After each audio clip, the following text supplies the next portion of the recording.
Good afternoon, everyone. We will make a start. Thank you so much for joining us today for this discussion, this debate about online versus offline fundraising, which we are hosting in partnership with Salesforce this afternoon. My name is Fiona Atkinson, and I am the content creator at F&P. We would like to begin today by acknowledging the traditional owners of the land on which we meet and recognise their continuing connection to land, waters and culture. We pay our respects to elders past and present here today.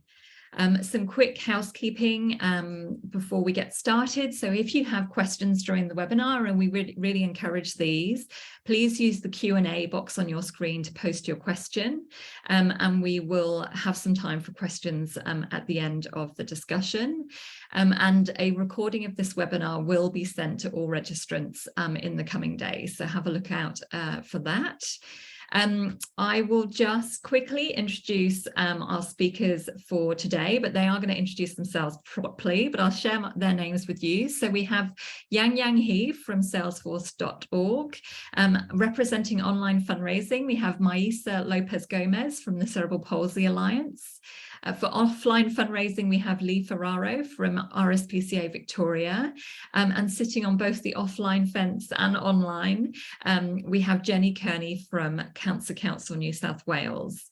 So before we move into a discussion with our wonderful speakers, I will hand over to Yang to introduce Salesforce and share the Salesforce forward-looking statement. Over to you, Yang. Great, thank you, Fiona, and also thank you, everyone, for your time today. So Salesforce is proud to be partnering with F&P for this webinar today. And as the world's #1 customer relationship management tool, we build powerful technology for and with our community of nonprofit as well as educational organizations to help them operate more effectively, raise funds, and connect better. We all only have 24 hours in a day, so let's spend more of that time cultivating relationships with your supporters rather than admin time on entering data and so forth. That's something I have to do on a day-to-day basis, but I hope it's not something that you have to do yourselves. So with that in mind, just talk about the forward-looking statement. So before I hand over back to Fiona, just a quick reminder that Salesforce is a publicly traded company. Customers should base all their purchasing decisions on many of the great products that we have and services that are currently available in your region today. And whilst we won't be really diving in deep into products or solutions during the discussion, if anything comes to mind, please feel free to reach out to myself or maybe your point of contact following this discussion. Fiona. Thanks, Yang. And thank you to all of our panelists who have joined us today. If Jamie, you could bring us all up onto screen, then we will jump into our discussion. So here we all are, joining from various parts of Australia. Lovely to see you all. We really are grateful for your time. So Maisa and Lee and Jenny, obviously they are part of really well-established charities now, but all of them have experience across large and small charities. And today's discussion will hopefully act as both kind of a thought provoker and provide you with some ideas about the strength of both online and offline fundraising, or traditional versus digital, however you want to call it. So we'll jump in with the discussion. And Yang, I might just start by asking you what you're most looking forward to hearing today in terms of the online versus offline discussion. Yes, so for me, I definitely want to see from a revenue perspective, which has it grown, one has shrunk and so forth, to see how that would have moved. And I think also depends on the demographic of that organization as well. So if it's ones that are dealing more with like the older demographic, has there been uptick in online, especially with COVID and everything? So I'm super pumped. I'm gonna be quiet now and let someone else speak. Sorry. Yeah, great points, Yang. And I think we will hear about some results today. And obviously, we're all interested in hearing about results and how our activity gets those results for us. So we will cover that off. Jenny, I'll jump over to you now. You're coming to us from Cancer Council New South Wales. Can you just tell us a bit about your role? Yeah, for sure. So I lead a team that drives digital and offline acquisition and retention activities at Cancer Council New South Wales. As an organisation, we have some pretty ambitious targets. So to achieve our goals, we're always looking for ways to innovate and to expand our reach. I have quite a broad remit with about 30% of the organisation's income coming from my portfolio. So we have to be creative about how we achieve that, and also about what channel mix will best deliver our revenue targets. Fantastic, thank you. And Maisa, thank you for being with us today. Can you tell us a bit about your role and responsibilities at Cerebral Palsy Alliance? It's great being here. Thank you for having me. I'm the head of the digital fundraising team. We work cross-functionally across the entire fundraising portfolio, enabling everything around the digital requirements of the fundraising team. And I also work at an enterprise level of IT and marketing in terms of establishing a proper roadmap for the future. My team plays a key role not only in digital and online in the sense of channel, but also systems, processes, data accuracy, automation, how can be more efficient, overarching in terms of fundraising program itself. And I've structured my team in 3 key areas: support, UX and content, data, insights and digital enablement, and technology and automation. So it's very broad, holistic. Fantastic, thank you. And Lee, we'd love to hear about the programs and initiatives that you manage at RSPCA Victoria, please. All right. Well, my team takes care of the appeals program, regular giving as well, and a few other things in there, which largely involves obviously a lot of the renewal donor projects and also a lot of acquisition. So we use regularly like direct mail, obviously, which is why I'm here, but there's TV in the mix and online, and also phone a lot as well, things like that. So I'm really geared to, I have my preferences, which I will wear on my sleeve today. But overall, generally, we're going with what's going to get us the most efficient, effective, and ethical as well, and best results we can possibly get to sustain and grow the income. So I am practically, I would like to think that I am in life, I'm practical and realistic. But I can still hold my rational, possibly, preferences. And no one will tell me otherwise. And I've also had a really big coffee, everyone. So I'm sorry if I'm just radiating energy at the moment. I'll rein it in. No, that's great. I've had 3 coffees this morning as well. So let's see how we go. So let's go over to the debate, I guess. So Lee, we'll keep you on board for a second. And I just want to hear why you think offline fundraising is great. Yeah, great. Why do I think offline fundraising is great? I think the challenge I had trying to come up with this, obviously many weeks ago, not as recently as days ago, but when I was trying to think about why I really love offline fundraising is over the last 5 or 6 years, we've been really fortunate to be able to have investment in our fundraising program, and with really clear strategy and targets to grow. There's a fundraising strategy in place, and absolutely I embraced a lot of that growth, especially when it comes to lead gen and things like that. A lot of that has taken place in the digital space. Also, we are, from the outside, RSPCA is this big name and brand that everyone really knows, and it's been around for 150 years. But on the inside, when you get in here, the biggest surprise might be that, like in Victoria, I can only speak for Victoria, but it's quite a small team of people. So absolutely, we've embraced fundraising. Obviously fundraising, hopefully, but we've embraced digital and online to help us with things like donor journeys and all that type of stuff. But do you mind if I just share a few slides, Fee? Absolutely, please do. Alrighty, I'm going to just take you through and just embrace this kind of coffee energy, everybody, and please, I will go over anything that is unclear. But yep, alrighty. So can everyone see the adorable puppy that I'm clearly taking advantage of here? That's Rufus. So what I wanted to touch on is when I was trying to think about, we have a really, like a lot of you, many of you, a really busy activity calendar, and there's, the annual appeals and all the kind of traditional stuff. There's supporter surveys, donor care newsletters, surprise and delight, and things mixed in there as well. And we want to try and keep it fresh for our donors. I think avoid that trap of which is like human, I think, especially when you're short on resources and short of time, and you can fall in that trap of kind of rinse and repeat a little bit. So we're always trying to, the big challenges with a small team, you're always trying to think of something new. And I didn't want to dive too much. I'm always happy to share those. So if anyone asks, I will happily, share as much as I possibly can. Didn't want to go too much into our, specific results per campaigns, but I can say that our DM and our offline activities have been growing year on year for the last few years, and that is with some investment as well. So it's not just purely out of thin air. What I think I like about DM is I think that there is something about using fundraising when you can in the right way, in a really tangible, connects. People have to take time with it. And I think there's all connections there. The ability to make a really big impact, emotional impact, is I think hard to beat. And that's not to deny, the power of an amazing video shared online and things like that. But I just think there is something really special where digital does so many amazing things, but it's not necessarily a magic bullet that replaces everything. I'm also not going to go down a path trying to prove to you desperately that every possible thing that can be done with, online, there's a direct, easy option offline for that, right? AdWords, for instance. But I'm going to say, I am not a Luddite. I'm not ignoring the world we live in. I do not hate technology. I love it. It's very helpful for us. But I do love DM, and I think that it's still.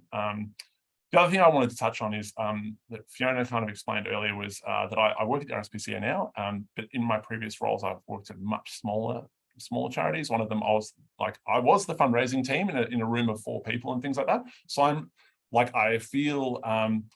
I don't want to overuse the word passionate, but I feel very strongly that DM and physical mail and things can be used and adapted in a scalable, adaptable way. Not everything has to be this huge campaign to 100,000 addresses and commitment of this many dollars and this huge risk.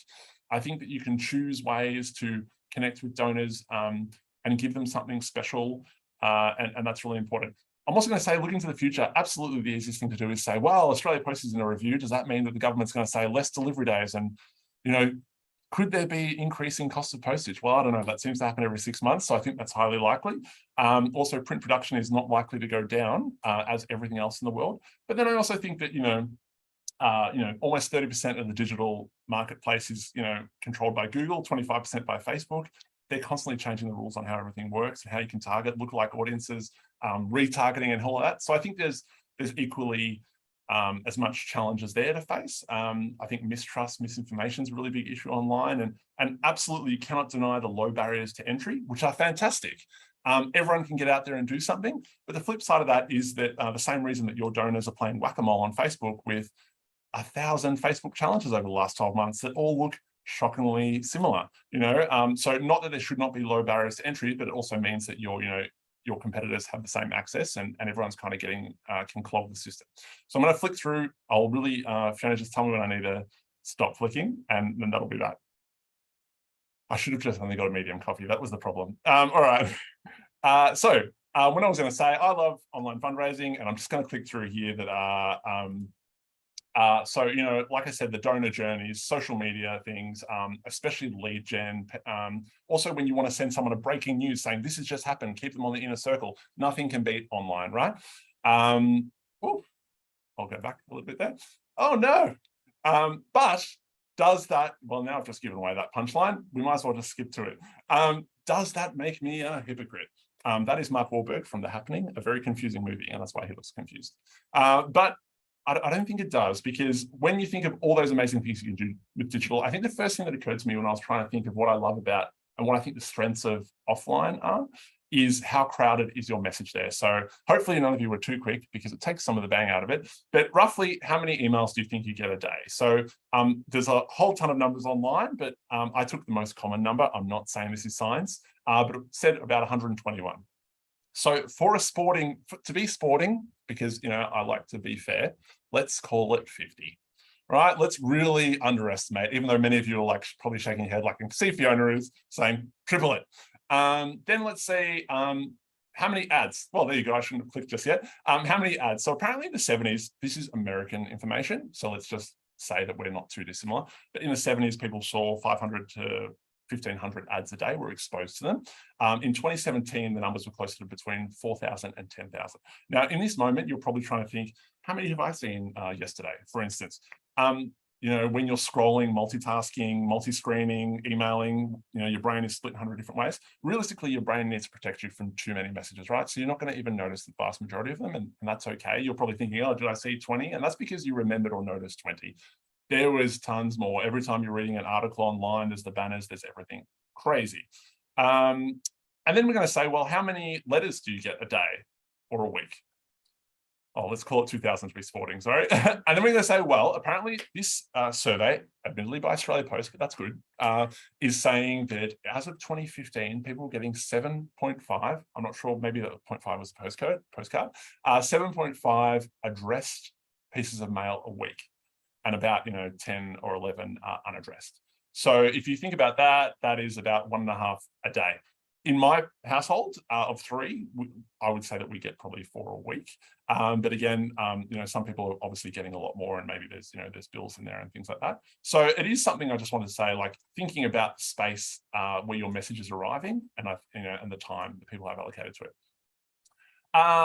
What are those people in the same Australia Post? So they surveyed, thousands of people. What are they doing with their mail? And I thought really interesting, 82% of Australians check their mail daily, and 83% read it on the same day they received it. In all the segments they spoke to, depending on who your demographic is, the retiree segment actually had much higher rates of doing that, which I thought was really good, depending on your demographics. I thought another really interesting thing to look at was, how does physical mail make people feel?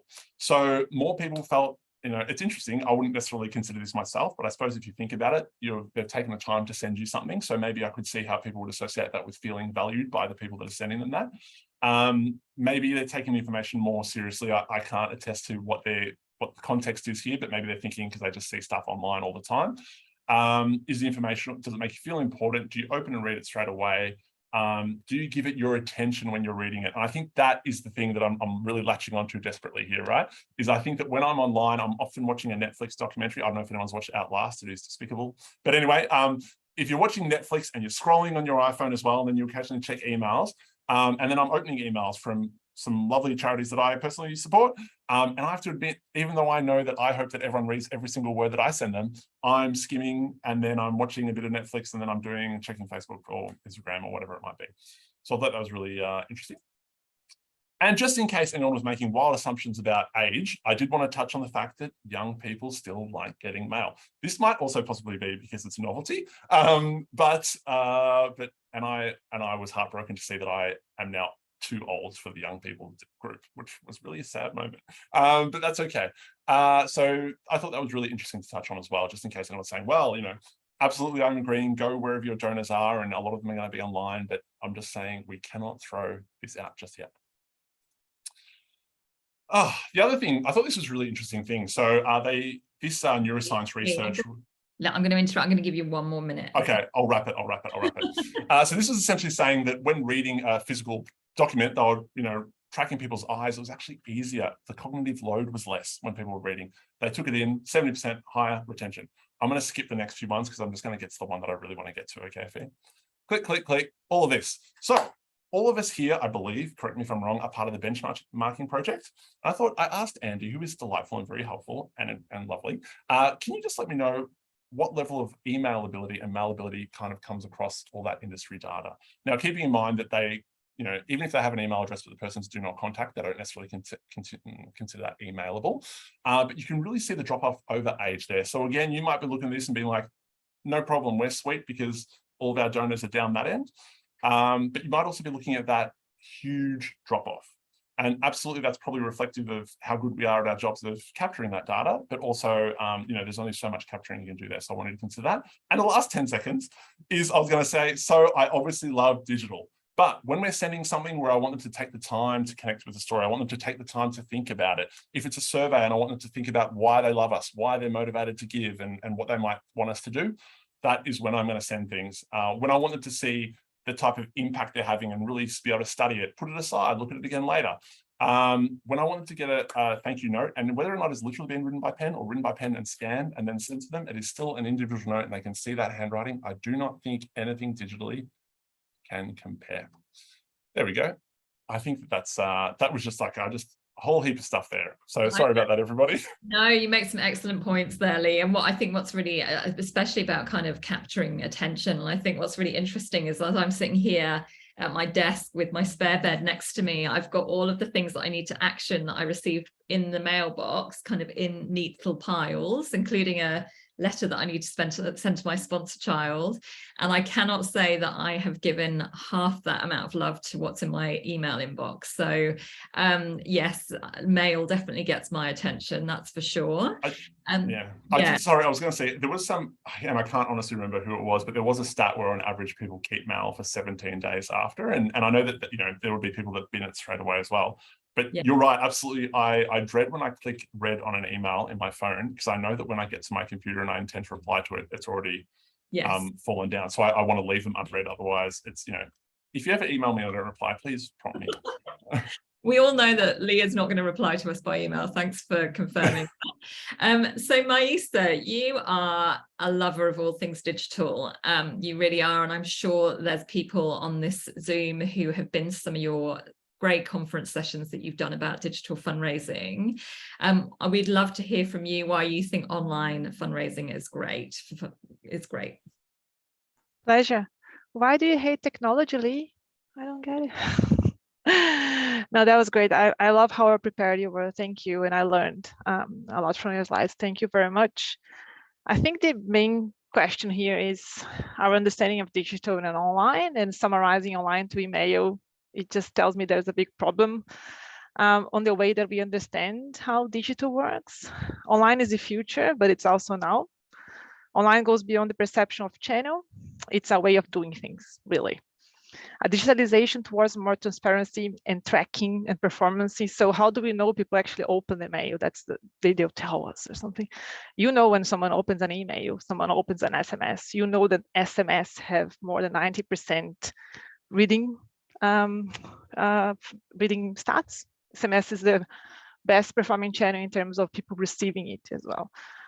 So we don't know that exactly for things that are not digital, because it's impossible for you to track. You know what people tell you, and you can tell sometimes if you add some elements of, in terms of the journey, you can tell how many people actually converted, but it's much more transparent for you to see performance on digital. And because of the nature of transparency in the tracking, you can optimize as you go, you can evolve as you go. So it's a new way of doing things and allow much more opportunities for us to be more efficient with what we do. The way we use data as well, segmentation, personalization, enables us to be much more accurate in terms of how we serve our supporters and donors too, and evolving at the same pace as the other generations. If we were not innovative and courageous to try new things, if Red Cross and WWF were not as courageous as they were, how much would they have raised back in 2019, 2020, when we had a huge crisis with the bushfires? And they were able to raise funds all over the globe through streaming fundraising, which didn't work at all before. People would say, why investing in that? It doesn't work. There's no historical data to support streaming fundraising. And Red Cross and WWF were prepared. They invested in digital for many, many years, and they were ready to get that support. So it's a lot about innovation and future and thinking, and going beyond one channel is a way of doing things, is a way of working together as well. And I would like to share a quickly slide on my approach.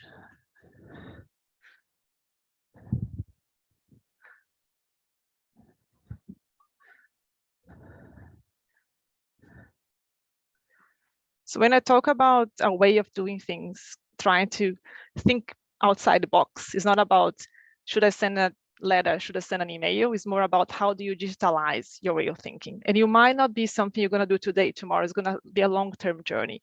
And for smaller organizations, I do sector contributions, and I have very close contact with people from all different types of charities that I've always been working together quite closely.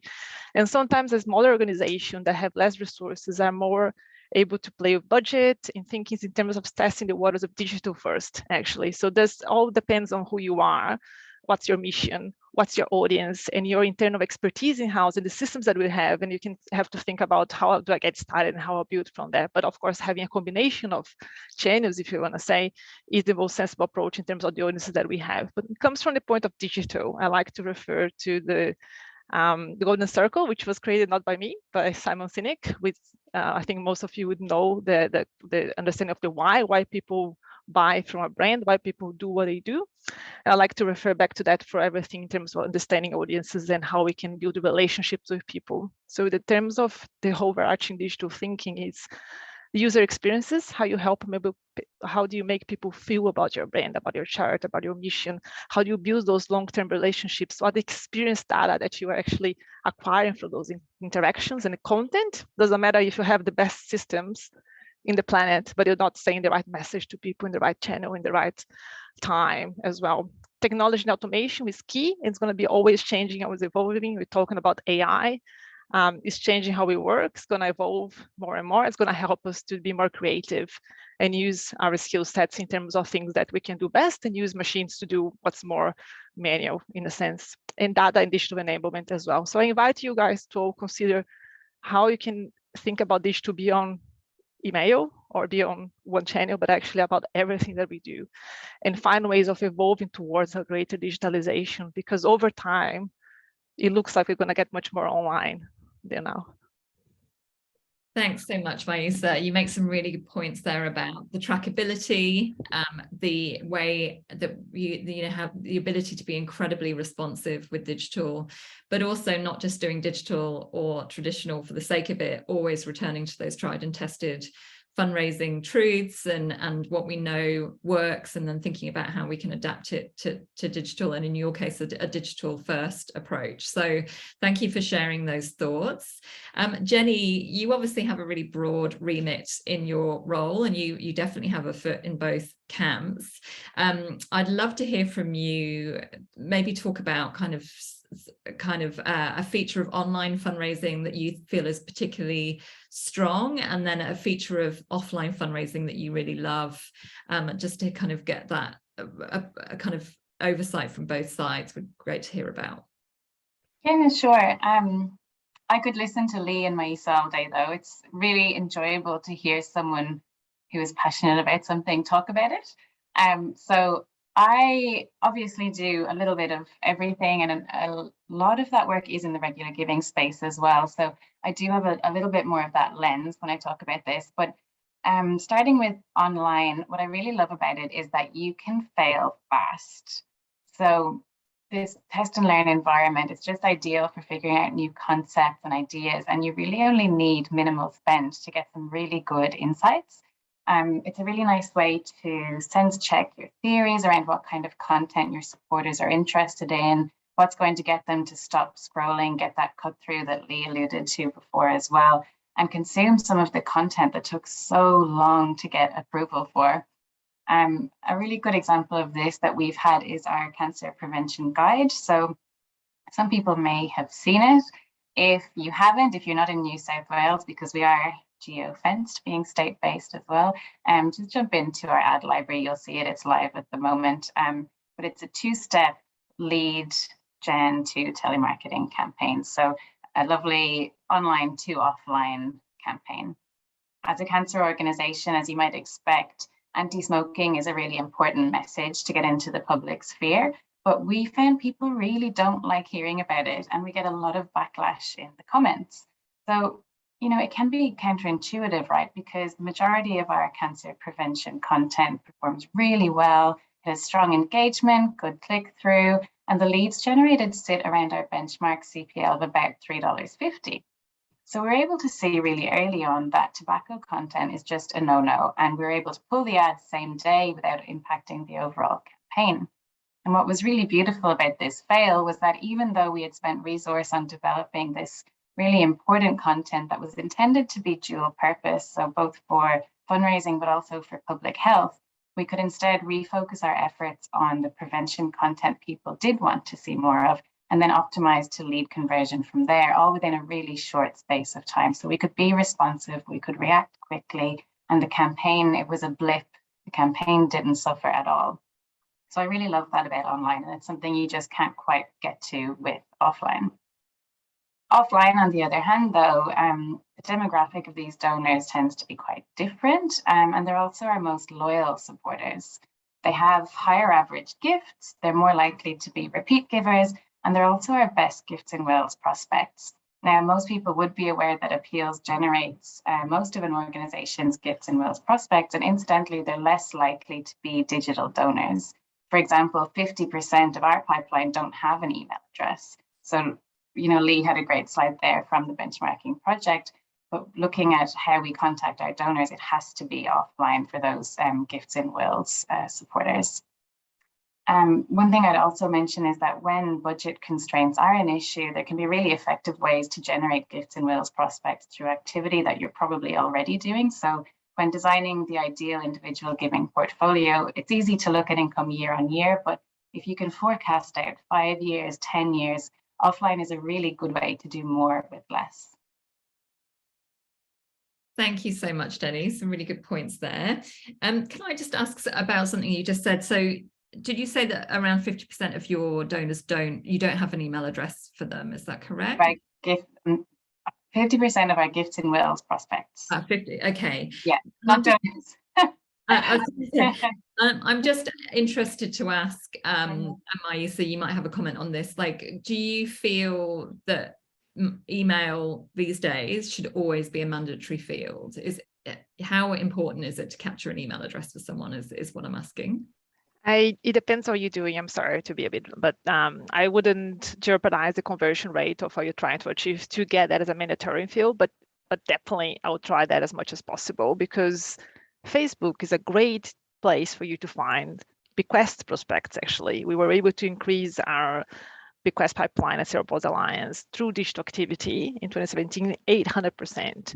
One of the channels was by using Facebook, and the way we use it, or social. I don't want to advertise for Mark. He doesn't need my advertising, but it does work because you can create lookalike audiences from your current audiences. So I have the email addresses from my confirmed bequesters, for example. I can create a lookalike audience and then advertise to people who would be more inclined to support the organization from this gift and will sense in a term. And we were able to acquire a huge number of prospects for the organization through these and many other digital activities. So I would say, depends. I think it gives you so much more opportunities to actually grow your mission, grow your audiences, and go there. But it depends on what you're trying to do. I wouldn't do mandatory every single time, but I would prioritize that definitely, just because the opportunities you have for acquisition.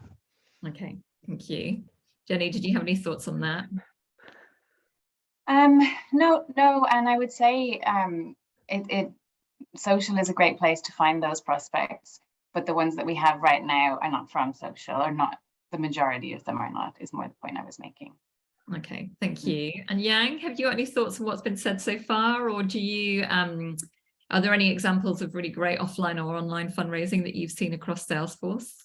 I can maybe just use myself as an example. So from an online fundraising perspective, what works really well is that P2P. So my best efforts for P2P fundraising was all done through online, because I could just email people through the platform that I was using.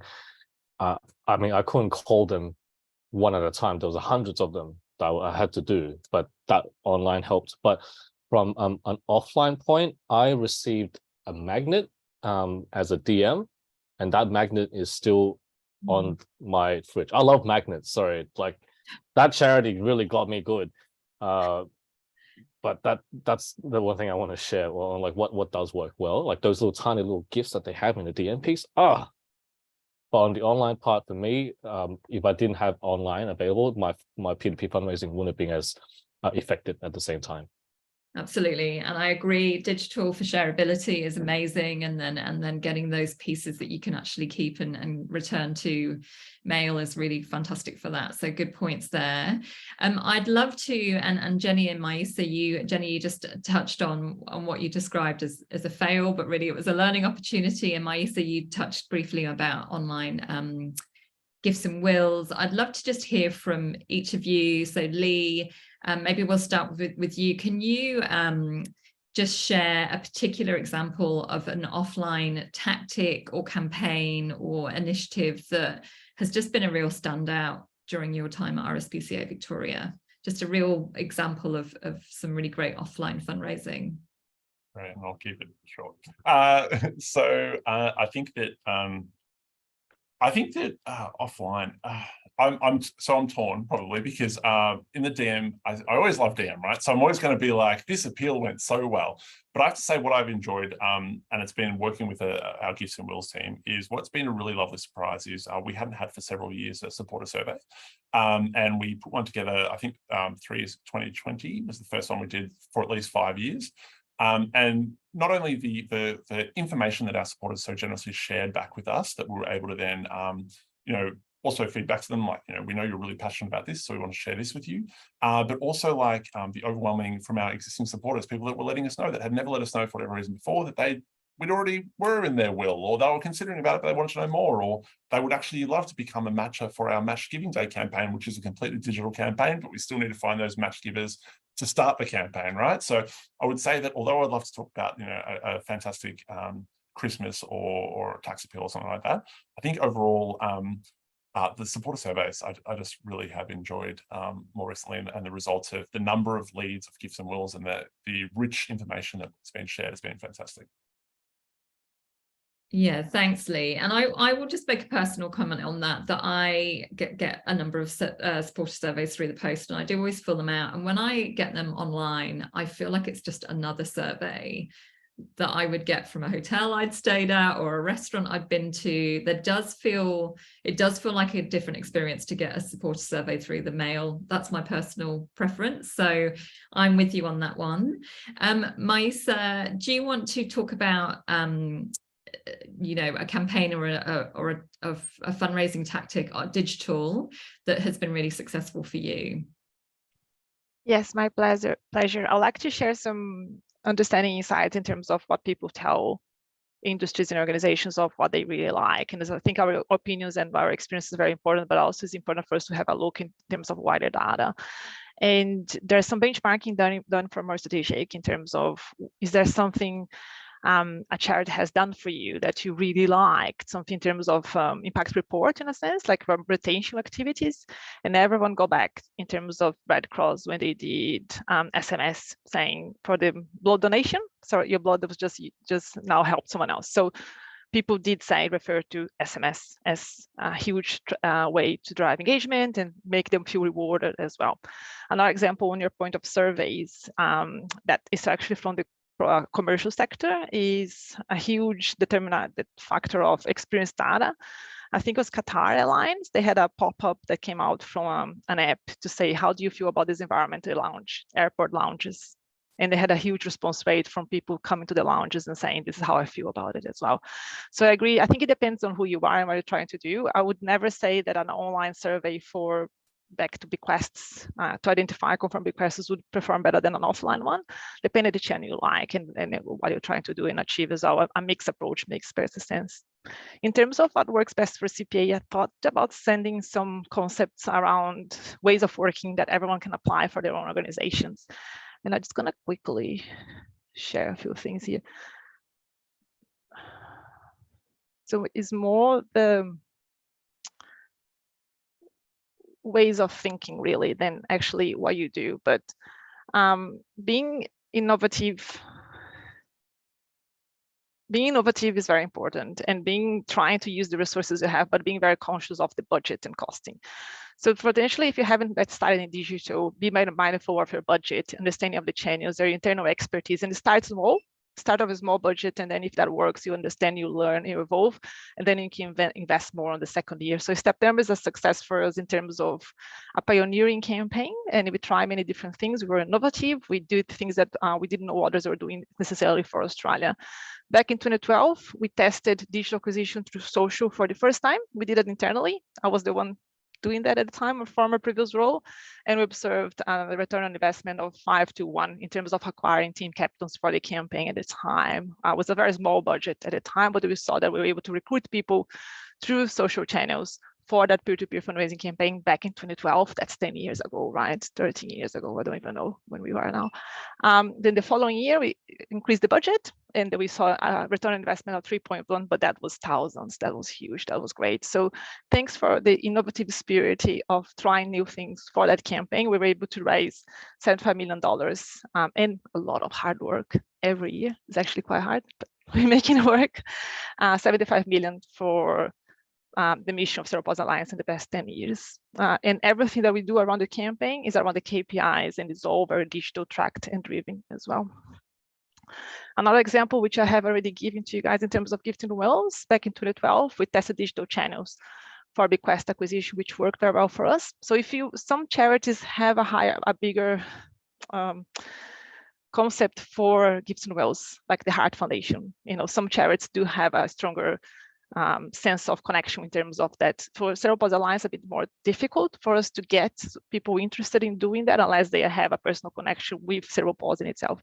So for us, being innovative and trying different channels is very important. And we have an extremely efficient internal team driving those multi-channel campaigns for us, and also driving the conversations and connections so we can help people to stay as well. But that's a good example. Part of that journey in terms of when you have someone that's confirmed requester for Cerebral Alliance, there's a huge offline piece in that journey, which people are giving an artwork prepared by a beneficiary living with cerebral palsy. So it's part of the journey. It has many offline touch points to make it very special as well. But when you talk about growing, prospecting, and in scaling up, digital is a good part of the program too. Then another example is in terms of our most successful tax appeal. We did have a digital component of that appeal at the time, and we were testing things like dollar matching at a period of time, and a secondary KPI for that campaign, which was acquisition performed better than the offline acquisition campaign as well. So just some examples of the ways that we used, and be creative. Make sure you use your data, make sure you optimize as you go, but just some examples that others could potentially consider for their organizations as well. Thanks, Maisa, for being so sharing with that. Really appreciate it. And Jenny, could you kind of share, I guess, kind of a really standout example of successful offline and online activity at Cancer Council New South Wales? Sure. If this had been a few months ago, I would have talked about something completely different, but I actually wanted to talk about a really new campaign. So look, there's going to be more conversations around retention, second gift, all of that. But for now, we're seeing probably for the first time some of the best results we've seen on digital for regular giving. So I thought I'd share that because it is really fresh. And again, ads are in the ad library. Go and have a look if anyone's interested. But this campaign kind of brings in the best of both worlds, right? So we've recently launched our Dougal Bear campaign. It's a regular giving campaign running on social and SEM, and it utilizes our best performing cold DM pack story, which is a cold acquisition pack about a little girl's cancer diagnosis and her treatment, and then draws in these classic DM tactics with the inclusion of a super premium offer of a teddy bear named Dougal when you sign up. Dougal is a much loved piece of Daffodil Day merchandise, but as the Daffodil Day product has moved more towards an appeal style campaign, we have an oversupply of these little guys who are looking for a home.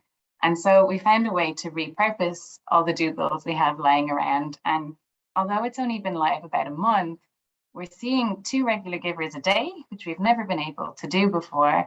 And it's resulted in our lowest CPA for digital regular givers ever achieved, sitting around $300 and a $26 average gift, which again, we were really struggling to even get $15, say before Christmas. So it's been a really nice way to take the best bits, or some of the best bits, let's say, of offline fundraising and bring it into online. So what we're going to be doing more of is looking at how can offline and online tactics lend themselves to each other's success, and what have we learned from years of really strong DM campaigns that we could bring into the digital space to get it, I suppose, converting at what we've really struggled with. I know most charities probably have to a greater or lesser extent, is it's really expensive. How do we get that price down by improving the performance overall on those digital products? And that's just one that, look, it's still fresh. There's room for other things to happen within the campaign, but right now it's something we've actually been waiting a long time to see those kind of results. So it's been really refreshing and rewarding to see that come through. Fantastic, thank you. We've got about 5 minutes left of discussion, so I've got 2 more things that I wanted to ask the group, and I'm slightly going off script here, so I apologise to you panelists, but I'm just wondering, particularly with Maisa and Lee, and I'm interested to get your comment as well, Jenny. I'm just wondering if you can kind of put the other hat on for a second. So Maisa, can I ask, do you believe there's any part of fundraising where online really can't compete with offline? So is there something that offline does that just can't be replicated in online? Yeah, so I just gave an example of for our confirmed requesters, we give them an artwork painted by a person living with cerebral palsy who attends to one of the arts workshops that we have, and that would not be the same thing to provide that online. But I do think things will change over time. I think this is today, and I think as it's moving towards the future, then digital experiences will reach a whole new level. But right now, I think some examples that Lee gave us are in terms of the handwritten letters. I completely understand what it means, and depends on who is receiving, what's happening right now, and impact. But so I would say right now, yes. Moving forward, digitalization more and more. Watch this space. And Lee, you may have touched on this a bit at the beginning, but what happens in some of online fundraising that you just can't compete with in offline? So I think what we completely embrace and love is, which has been mentioned here already, is the rapid kind of testing and learning you can do in the digital space, right? So you can turn ads off, you can check how they're going, turn them off, turn them on, change them, slightly different, change the color, change the dog. Nothing like, it's instant. And whereas, you do send off your DM and then you like wait roughly 2 weeks, depending on how nice Australia Post are, for the first one to come back. And you're like, oh, is it this envelope or this envelope? And then you wait another 3 weeks and then you'll find out. Patience is the key. The other thing I would say, though, also for any size team, but it's really appreciated for a small team, is building those kind of donor journeys. So obviously you still want to spend a lot of time surprise and delight and sending spontaneous things and things like that. But knowing that even if you're snowed under, all those newly acquired donors that you've spent so much time and money acquiring are going to be getting some really great reaffirming messaging over the next 12 to 18 months that's already there. Not that you can just switch off then magically, but knowing that's there and it's all been set up is a really big relief. And then anything on top of that is a bonus. Excellent, thank you. And Jenny, have you got anything you'd like to add to that? Do you feel that there's any kind of really standout ways that online is better than offline, or vice versa? Anything you'd like to add? I suppose in the offline camp, we, as in all of fundraising, can do an awful lot in online in terms of personalization, but I still don't think anything beats a conversation via face-to-face or TM. The level of personalization you get there is just unbeatable. Even if we're looking at hyper-personalization in DM, that's still probably a little bit more than you can achieve in a lot of online channels. And the other thing is attention span. So we've already discussed that a little bit. I won't go into it, but just you're always competing for it online, and it'll always be so much more than offline. So that, yeah, I think offline really shines there. And then online, a lot of the work I do is focused on bringing in new supporters to the organization. So to get the reach that we need to address all those different audiences with different interests, online really is the best thing for that. Even though it is a little bit more expensive, it just allows us to go so much farther than offline probably could. Excellent, thank you. I think what's really coming through is kind of online is, trackable, testable, everything's testable, but just kind of that ability to fail fast and move on to new things. And the ability to be really responsive, particularly if there's a disaster or a media moment, or and that we are seeing that there's more and more things that we kind of typically regard as being offline activity can be adapted to online. And then obviously with online, just getting that offline, just getting that cut through in the mailbox. And as you say, Jenny, just that, what really beats a kind of conversation, what beats hearing a voice, a real human voice. So I think there's some really good points there. We do want to make some time for audience Q&A. So I think if at the end we still have some time for the three of you panelists and Yang to comment on what each other has said, that's great. But let's move into Q&A shortly. But before we do, I think it's always good to just kind of round up a webinar with some pragmatic tips and takeaways. And I think we would all agree that really in most organizations there is a place for some offline and online activity. And I'm just interested to hear from each of you, and Jenny, we'll start with you, just your comment on what that mix might look like. Sure. So I know this has been said a few times, but it depends. It's the answer to almost every question, I think, in life, but it depends what your organization's goals are, whether you have a large database, a small one, whether you're just starting out, whether you've been around for a while.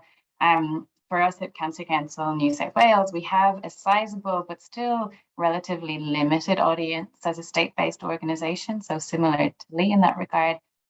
Diversifying our channel mix is a really helpful way for us to maximise our reach. So in New South Wales, there's a population of just over 8 million people, so plenty of potential supporters for us to engage with, but we know a lot of our campaigns are in a mature phase. And so to achieve growth, we need to diversify our channels and our audiences. Now, not counting the event space and not counting peer-to-peer, which does incredibly well and is almost exclusively digital, online income still only accounts for about 10% of our total revenue, maybe a bit less. So there's without a doubt more we can be doing in this space, but it is a tough nut to crack. We have a lot to learn in the digital space, and as it keeps evolving, we know it's not going to change anytime soon. So we need to keep up with it to make sure that we don't say this is too hard. But what we've decided to do, for the time being at least, is recognizing that the majority of our income, individual giving income, still comes from offline channels.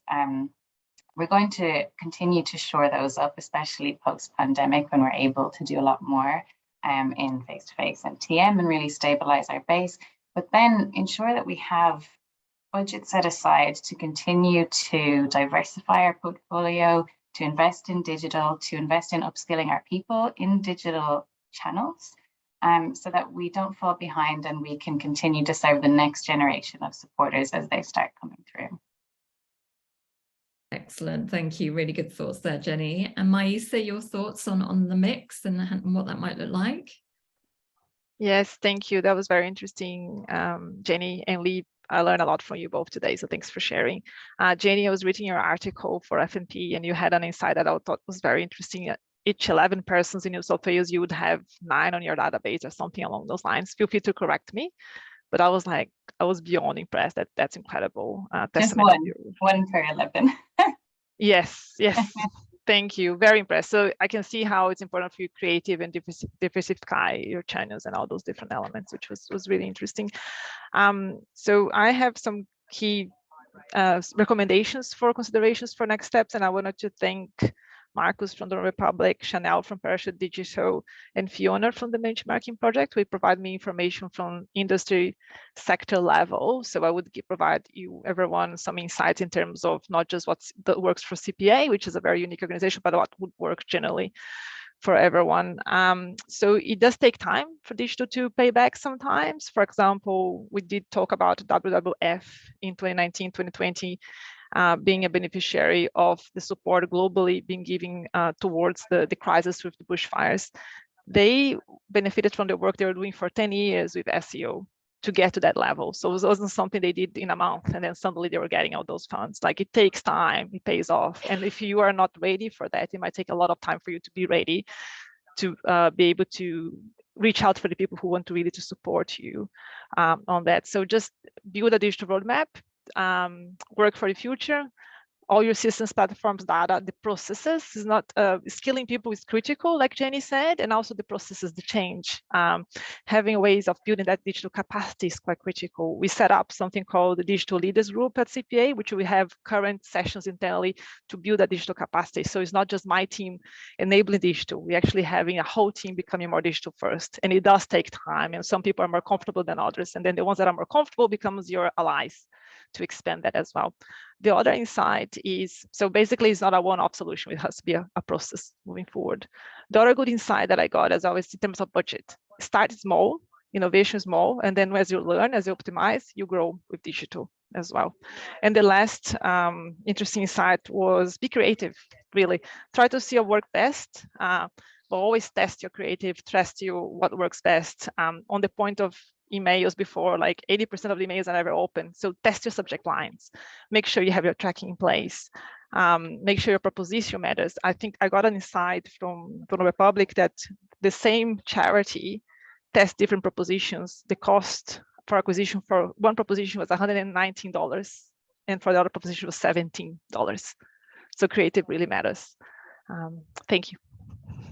Thanks, Maisa. And I think what's come across in both what Jenny and Maisa have said there is just making space for innovation and creativity and trying new things. And it's really important to look at results and see where the return's coming on your efforts. But just knowing that if you are willing to give new things a try, you might get those results in the future, but it might take a while as well.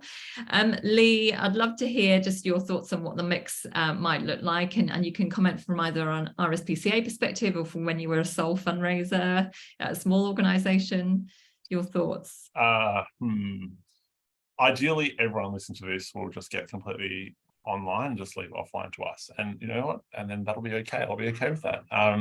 So I think that what is the right mix? I think that so many of our donors, it's not like if we did, not that we would do this, but as a ridiculous hypothetical, like if we suddenly said no more offline, tomorrow, that would really, really hurt us, because so many of our donors have been a part of the program for such a long time, and they're used to a certain way of hearing from us and consuming that information. So that's never going to happen. No one will do that.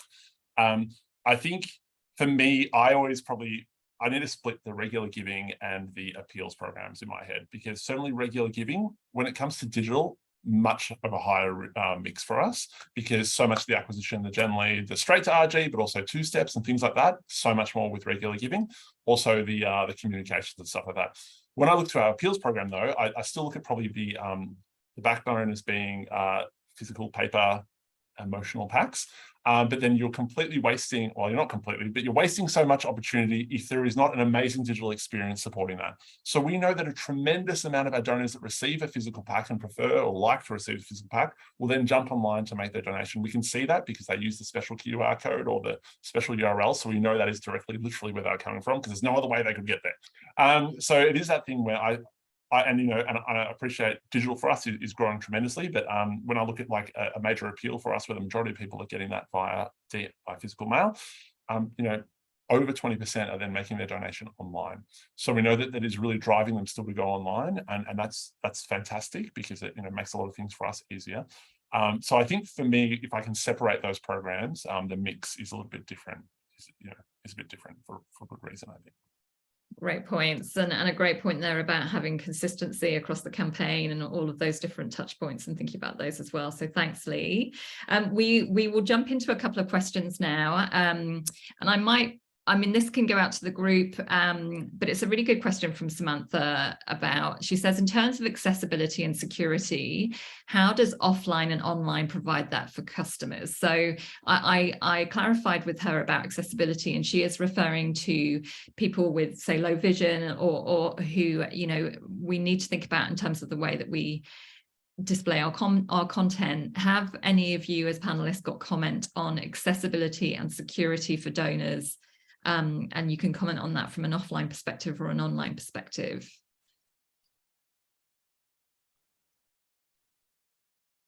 I can start. Talking about security, first off, I think there are a few really important things that you can do just on a landing page to be more secure, but to also look more secure. So really simple things like saying this payment is secured by, having the image of a padlock, things like that. You would think it seems a bit trite almost, but those kind of things are really important from a donor experience. Sometimes I think we think of these things as back-end processing, but it's a donor's front-end experience, if that makes sense. Like, this is what they're doing, this is all they see, and this is what they care about. And I think especially now with things like privacy breaches, data breaches, Optus, Medibank, all of that, people are getting more aware of what they need to be careful of, and it's not just their credit card. So for us, it's been important to look at how else can we make them feel more secure. So as well as having, obviously, PCI accreditation and that sort of thing, making it more translatable to someone who's in a hurry on their phone. They need to be able to see those things front and center. I probably can't answer as much to the accessibility point. We do have a UX designer who has that as part of his workload, to look at how can we make our content more consumable, including donation pages, but that's probably more outside of my remit for the moment to comment on. Thanks, Jenny. Maisa or Lee, any thoughts? Yes, so cybersecurity is at the core of everything that we do. We see organizations getting in major issues around it, but it's not something you can solve with one piece here. It's a collaboration that you need to have with your IT teams. It doesn't matter offline, online, it's that element of how you actually use that data, your processes internally as well. Of course, offline is probably a easier channel for someone to get into your systems, but then the way you're restoring your data from offline years is still at reach as well. So it's a collaboration that we need to have with your IT and the process around how you work around it. Accessibility is a key element and is a part that I'm very passionate about. The inclusive design is designed for all, really. So we should all design for everyone in a sense, and hopefully we'll get to that stage as well. Our cause is for people living with disabilities, and I think we should be pioneering that. And it's a goal for me that we become much more accessible in everything that we do. And there's a long way that we have to go around it as well. Absolutely. Thanks, Maisa. Lee, any thoughts? I agree with everything that has been said. I think that, it is that trap you can fall into sometimes where and take for granted all the safety stuff you're doing.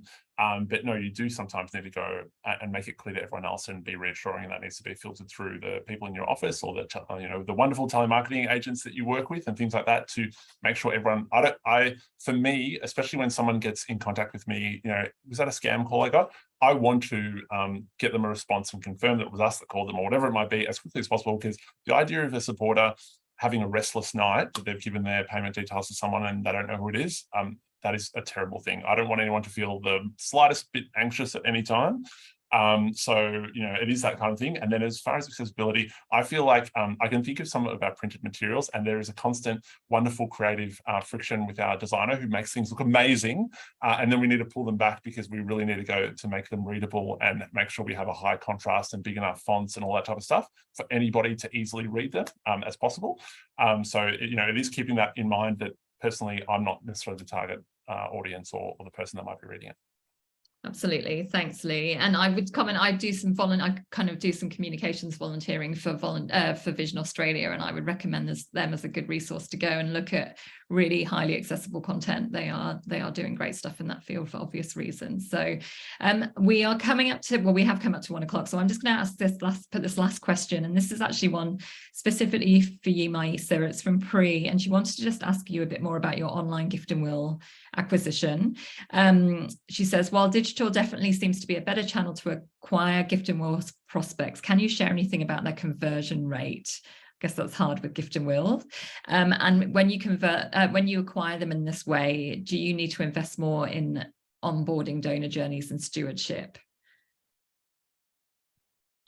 It depends on the situation and what you're trying to do in a sense. But for example, we had an online survey that we were targeting for the custom audiences. And then we targeted that online survey for lookalike audiences. We got more confirmed requests to the lookalike audiences, people that we didn't have in the database. So it's not so black and white in a sense of which one drives most results. It's more like diversifying, growing, testing, and seeing what else you have over there. I'm sorry if I cannot provide to you a specific result, but what I can say is I encourage you to use both channels and be courageous with digital in terms of trying to build that acquisition to bring back to your organization. Sorry, I mute myself. Thanks, Maisa. Okay, well, we will wrap up now. I've just seen a message in the chat from Annabella Ward saying that she can help anyone that needs to make their information accessible. Annabella, maybe you could put in the chat which organisation you're from, and if you're happy to share a contact detail as well, or your LinkedIn profile or something like that, people can get in touch. But thank you for that. Now, Jamie, if I could just ask you to put the slide up with the extra resources. We are going to send out some extra resources with the email, the recording of the presentation. Hopefully it's on here. We will send out links. There's just some extra resources that will help you following the presentation, which we send out this week with the recording. But in the meantime, I just want to say thank you so much to all of our panelists for giving us your time today. Here we are. You can scan those QR codes as well. You can, thank you so much for giving us your time today, panelists. I know you've done this on a voluntary basis, and we really, really appreciate it. You've had so much to share. It's very inspiring. Thank you so much. Thank you, Salesforce, and thank you, Yang, for partnering with this webinar today and making it possible. And of course, thank you to everyone who came and watched. The fact that you're here tells us that you are, as fundraisers are invested in doing the best in your roles. So thank you so much for joining this learning experience today. We will be in touch by email again this week. And in the meantime, have a really good afternoon and best of luck in your offline and online fundraising. Thank you so much, everyone. Take care.